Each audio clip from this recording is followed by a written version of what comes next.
అందరికీ నమస్కారం. ముఖ్యంగా మీడియా ముందుకు రావడానికి కారణం నిన్నటి రోజున నెల్లూరు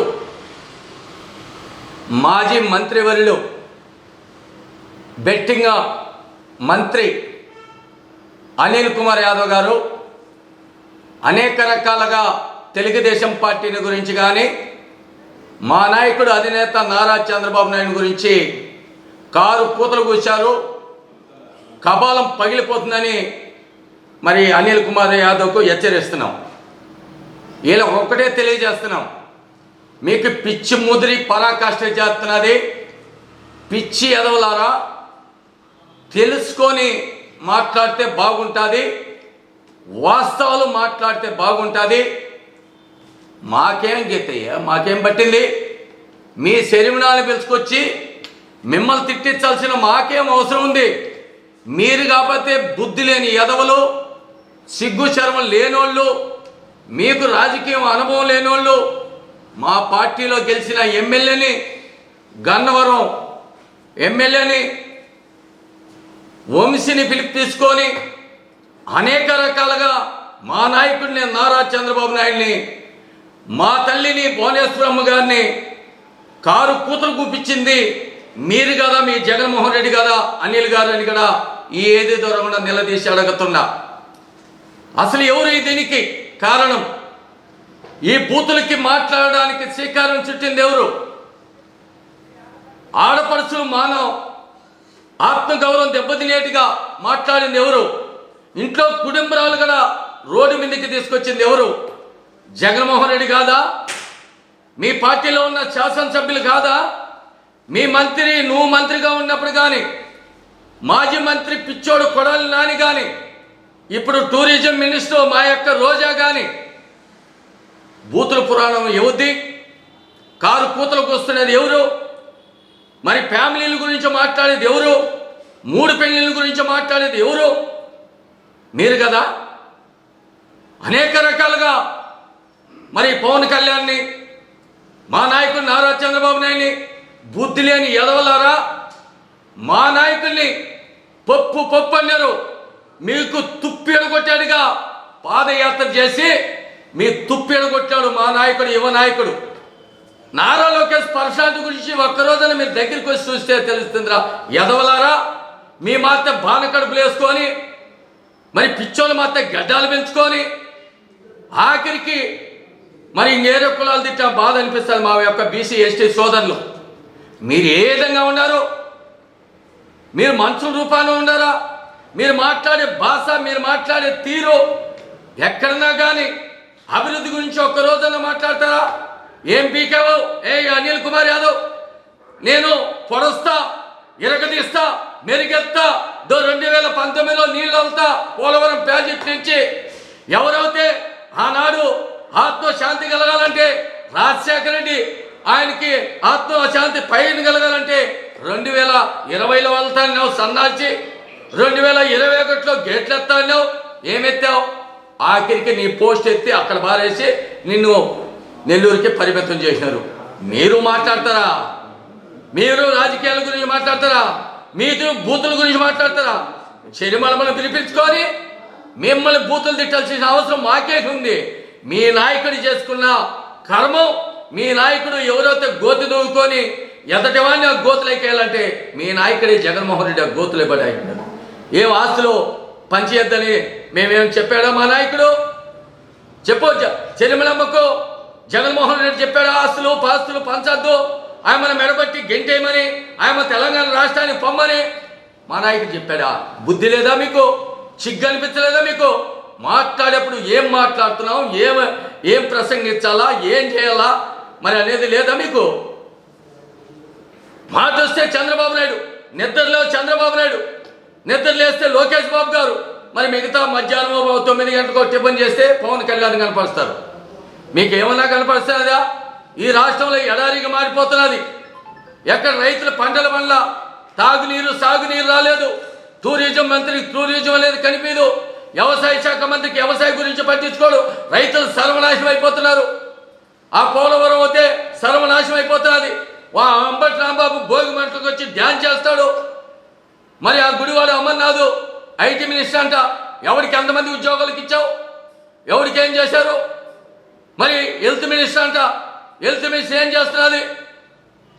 అన్ని టిక్ టాక్లు చేసుకుంటూ ప్రజలకు ఇబ్బంది కలిగిస్తూ ఆయన బొత్స సత్యనారాయణ, ఆయన ఒక మున్సిపాలిటీ శాఖ మంత్రి అంట, విద్యాశాఖ మంత్రి అంట. ఎవరికి ఇది నేర్పిస్తున్నారు మీరు? మరి ఇంకో ఆయన గనుల శాఖ పంచాయతీరాజు, సర్పంచులు సర్వనాశనం చేసినారు.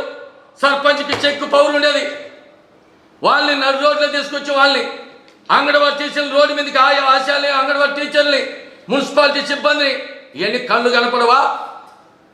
ఏం చేసినారు? కడుపుకి రైతుల్ని సర్వనాశనం చేసినారు.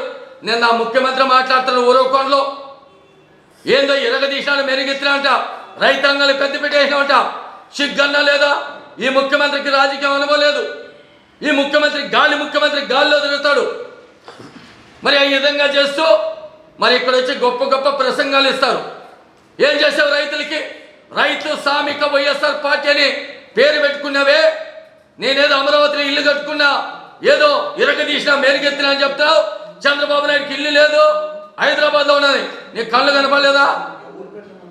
మరి ఈరోజు కరకట్ట మీద ఇల్లు కనపడలేదా?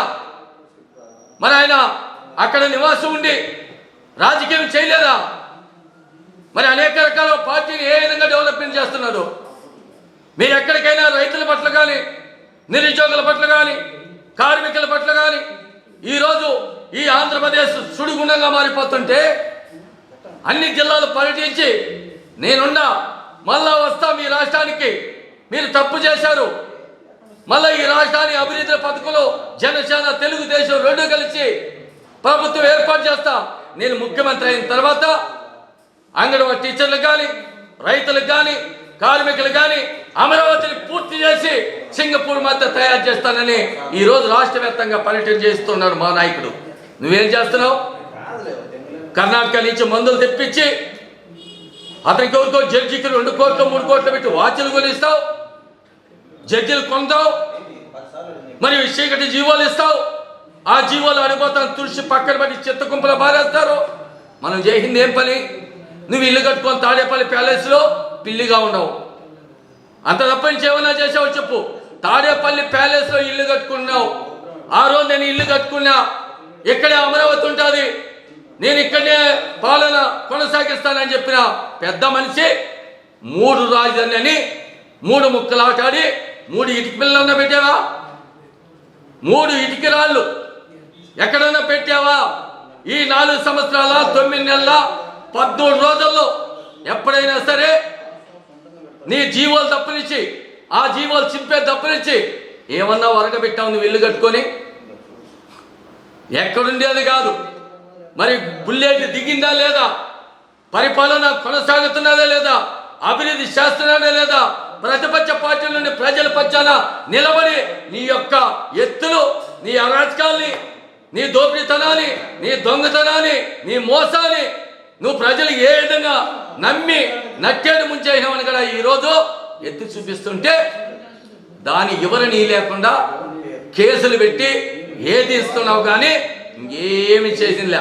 ఈరోజు ప్రతి ఒక్క కార్మికుడు కానీ, పోలీసులు కానీ, ఈరోజు టీచర్లు కానీ, కర్షకులు కానీ, నిరుద్యోగులు కానీ అందరూ కూడా ఈరోజు రైతాంగం కూడా యావత్తు 33 కుల సంఘాలు, 33 ప్రజా సంఘాలు అందరూ కూడా జగన్మోహన్ రెడ్డి ఎప్పుడు ఎన్నికలు రాబోతాయా ఓడించి ఇంటికి పంపిద్దామని, అంతేకాకుండా నీ యొక్క శాసనసభ్యులే మమ్మల్ని కాదు తీసేసేది జగన్మోహన్ రెడ్డి గారు, నిన్ను దించి నిన్ను ఇంటికి పంపించి నిన్ను ఇడపలపైకి పంపిస్తామని కదా, లేకపోతే లోటస్ పాండ్ పంపిస్తామని కదా నీ పార్టీలో ఉన్న శాసనసభ్యులు, మంత్రులు, ఎమ్మెల్యేలు ఇప్పటికే రోజు బల్ల గుద్ది చెప్తున్నారు జగన్మోహన్ రెడ్డి పని అయిపోయింది, మా పని కాదు, మమ్మల్ని అవుతే ఏదో ఒక పార్టీలో పోతాం, అక్కడ పంచం చేస్తాం, పని చేస్తాం, ఏదో ఒక నామినేటెడ్ పదవన్న చంద్రబాబు నాయుడికి తెచ్చుకుంటాం అని ఈరోజు మీ శాసనసభ్యులంతా కూడా రాజీనామా చేసి బయటకు వస్తున్నారు.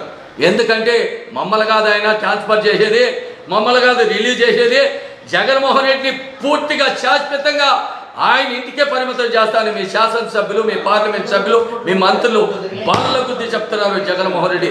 ఇది గుర్తుపెట్టుకొని మరి ఇంకొకసారి అనిల్ యాదవ్కు చెప్తా ఉన్నాం, నోరు అదుపులోనే పెట్టుకో మాట్లాడు.